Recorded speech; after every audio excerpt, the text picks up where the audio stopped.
36 years after its launch, MTV remains a vibrant ideas factory full of exciting and groundbreaking new formats.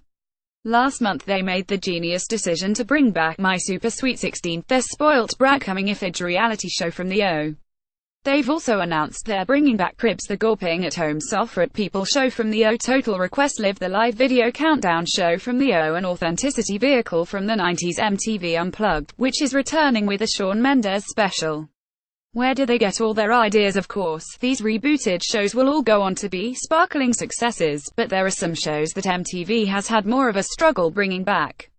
These canned revivals that never made it to air have now been seen by The Guardian Guide for the first time. Trading Standards, former Chancellor George Osborne. Photograph Getty. The Osbornes unable to sign any of the original cast, MTV retooled the show to focus on the family of London Evening Standard editor and former Chancellor of the Exchequer, George Osborne. Each week, George is given a new job by the producers but, in a twist, still continues to do all the other jobs from the previous week. This proves to be less of a challenge than program makers had previously hoped, with George actually signing up to the odd directorship and consultancy positions even when the cameras aren't rolling.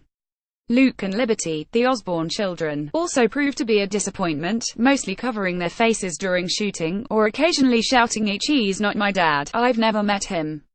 Goop, she did it again. Gwyneth Paltrow, and some things that are sure to be organic and natural. Photograph Benjamin Lozovsky. Bfar ex-Shutterstock Punk at MTV were thrilled when they signed Ashton Kutcher to host and executive produce another series of the prank show. Unfortunately, the star has mellowed somewhat since he was last on air, and is now a serious devotee of Kabbalah and a venture capital investor. The pilot episode's pranks include putting some cheap plastic furniture in a room Gwyneth Paltrow had just hiked, swapping all the Logie products in Anna Kendrick's kitchen with unrefined alternatives, and promising funding to a tech startup run by Casey Affleck, only for the funding to be dependent on a series of not previously negotiated profit targets. There's a car man. The Grand Tour's James May. Photograph Kimo Mantler ex-Shutterstock Pimp My Ride. This new series of the show, in partnership with the Department for Transport and hosted by James May, sees millennials trying to electrify their crap 150-pound Gumtree cars ahead of the petrol car ban of 2040. Stacy from Kent gets her fifth-hand Fiat Punto rewired so it can be charged with the same cable as her MacBook Pro, and James from Stokes' white van is repurposed to hold 20,000 D-cell batteries, which can power the car for up to 90 seconds and an inbuilt color TV for more than 10 minutes. Surprise, surprise, could Stormzy be the new Silla? Photograph Suki Danda for The Observer, making the video an update of the classic behind-the-scenes show, but reflective of the modern era where most artists make more content-based advertisements than they do music videos. Viewers will get to see what really went on when Little Mix made some beauty tutorials for Barry M and get a sneak peek of the making of an Adidas web video where Stormzy surprises unsuspecting fans with free trainers. The show becomes too meta when it goes behind the scenes of a Burberry, behind the scenes of a Sampha video. Beer Pong Island. Spring breakers on holiday somewhere. Yesterday. Photograph Eric Reed at Spring Break Live UK. During the 90s, one of MTV's biggest shows was a live broadcast from Daytona Beach, Florida, where thousands of drunk college students would compete in beer pong tournaments and wet t-shirt competitions in front of the biggest bands in the world.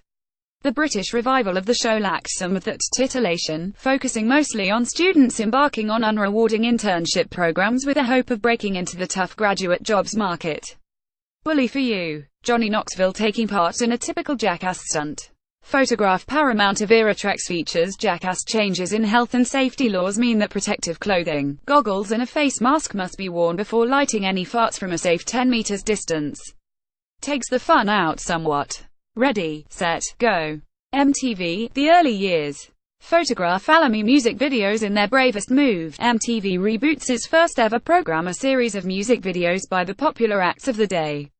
This proves to be a disaster, with viewers unable to understand why they couldn't skip videos they didn't like, a search for that one video that suddenly popped into their head. MTV agrees that it is a ridiculous idea and, by way of apology, said the M in the name actually stands for malevolence, and commissions 10 more reality shows where young people undermine each other's self-esteem.